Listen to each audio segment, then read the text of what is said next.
Welcome back to our channel. So రైతులకు అందరు కూడా గుడ్ న్యూస్. రేపు క్యాబినెట్ మీటింగ్ రైతు భరోసా పైన జరగబోతుంది. నిధులకు సంబంధించి విడుదల అండ్ దాంతోపాటు ఈ నెల ఆఖరికి ఏ డేటున ముహూర్తం ఫిక్స్ చేయాలి రైతుల అకౌంట్లలో డబ్బులు వేయడానికి అనే దానిపైన చర్చ జరగబోతుంది. సో నిన్న ముఖ్యమంత్రి ఏకంగా ప్రకటన కూడా చేసిండ్రు. ఖమ్మంలో ఈ నెల ఆఖరి వరకు రైతులతోటి ఒక సభ నిర్వహించబోతున్నారు. ఇక సభ అయిపోయే వరకు అంటే ఆ సభ డేట్ ఫిక్స్ అయ్యే లోపు రైతుల అకౌంట్లలో రైతు భరోసా పైసలు పడాలి అని చెప్పి. సో రైతులకు ఇది ఒక గుడ్ న్యూసే ఇన్ కేస్ ప్రభుత్వం గనక డబ్బులు వేస్తే. ఎందుకు అనంటే నల్గొండ సభలో ముఖ్యమంత్రి యాసంగికి సంబంధించి రైతు భరోసా ఏ ఏ పంటకు కూడా రైతులకు ఇబ్బంది లేకుండా రైతు భరోసా అకౌంట్లలో వేస్తా, మీరు అకౌంట్లు చూసుకునే పనులలో ఉండండి అని. పాపం రైతులు నిజమని నమ్మి అకౌంట్లు చూస్తూనే ఉన్నారు తప్ప ఇప్పటి వరకు కూడా పోయినసారి వేయాల్సిన రైతు భరోసా అకౌంట్లలో పడదు. డిసెంబర్ నుంచి వేస్తాం స్టార్ట్ చేసిన తర్వాత మార్చి వరకు కూడా అదే కంటిన్యూ అయింది. సో మార్చి 22వ తారీఖున అనుకుంటా రైతు భరోసా అకౌంట్లలో పడడం స్టార్ట్ అయింది. కానీ ఇప్పటికీ కూడా 2 ఎకరాల పైనుండే రైతుల అకౌంట్లలో రైతు భరోసా లేదు. ఇక వర్షాకాలకు సంబంధించిన రైతు భరోసా ఇస్తాం అని సీఎం సార్ ప్రకటించారు. అంటే ఇక ఇప్పటి వరకు ఎవరికైతే 2 ఎకరాల వరకు అకౌంట్లలో డబ్బులు పడ్డాయో ఇంకా మిగతా వాళ్ళకి పడే అవకాశం లేదు. ఇక వాళ్ళు రైతు భరోసా మర్చిపోవాలి. 5 ఎకరాలు ఉండే రైతుకి 2 ఎకరాలకు సంబంధించిన రైతు భరోసా పడి మిగతా 3 ఎకరాలకు రైతు భరోసా పడలేదు. సో ప్రభుత్వం ఏప్రిల్ ఆఖరు అన్నది, తర్వాత మే అన్నది, అట్లీస్ట్ జూన్ ఆఖరు వరకైనా ఇస్తుంది అని ఆశగా ఎదురు చూసిన రైతులకు అందరికి కూడా ఇది ఒక నిరాశనే. ఇక మీకు పైసలు వేసే కథ లేదు.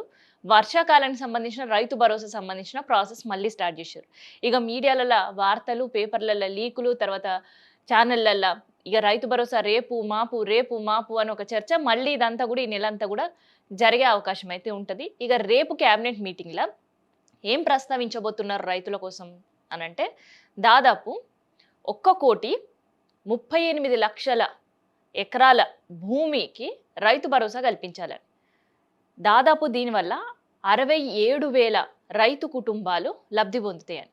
కానీ ఇక్కడ రైతుకు సంబంధించి ప్రభుత్వం తీసుకున్న భూమి లెక్కలు, ఏకంగా కేంద్రం తెలంగాణలో ఉండే వ్యవసాయ భూమి లెక్కలు అండ్ పంట పండుతున్న సాగు లెక్కలు చాలా వ్యత్యాసంగా కనిపిస్తుంది.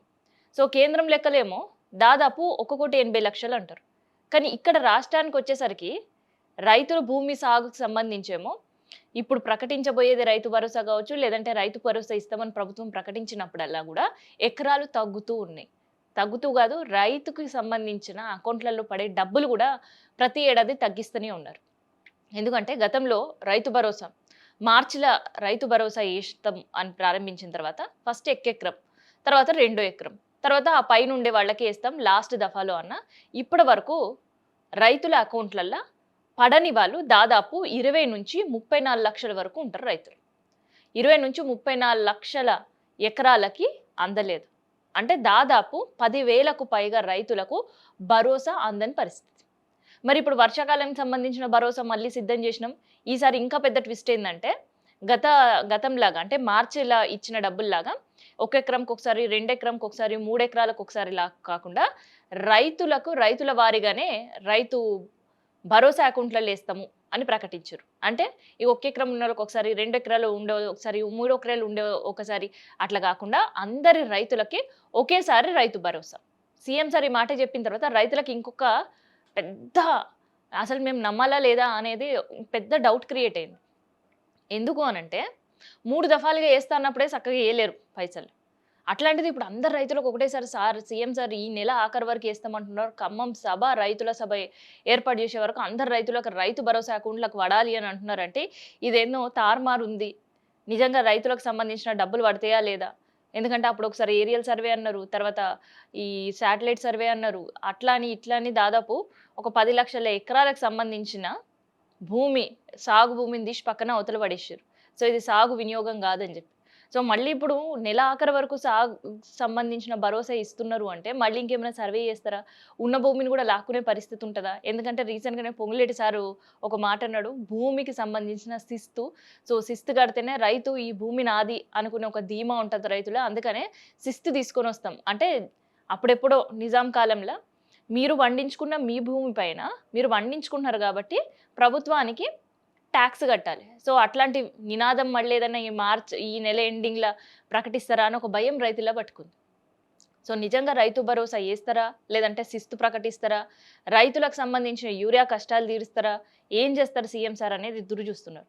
మరి ఈసారైనా కనీసం పోయినసారిలాగా రైతులని అకౌంట్‌లలో 1 ఎకరం, 2 ఎకరం అని పేరు చెప్పి రైతు భరోసా పూర్తిగా ఎగ్గొట్టేసినామనే క్లారిటీ హ్యాండ్సప్ జేసి, ఇప్పుడు వర్షాకాలంలో మాత్రమే రైతు భరోసా ఇస్తాం అని ఇంకొక ప్రకటన చేస్తే, ఈ గతంలో రైతులకు ఇచ్చిన పైసలు అక్కడి వరకే, ఇంక మిగతా వాళ్ళకి ఇయ్యమని ఒక క్లారిటీ వచ్చింది సీఎం సార్ స్పీచ్‌లో.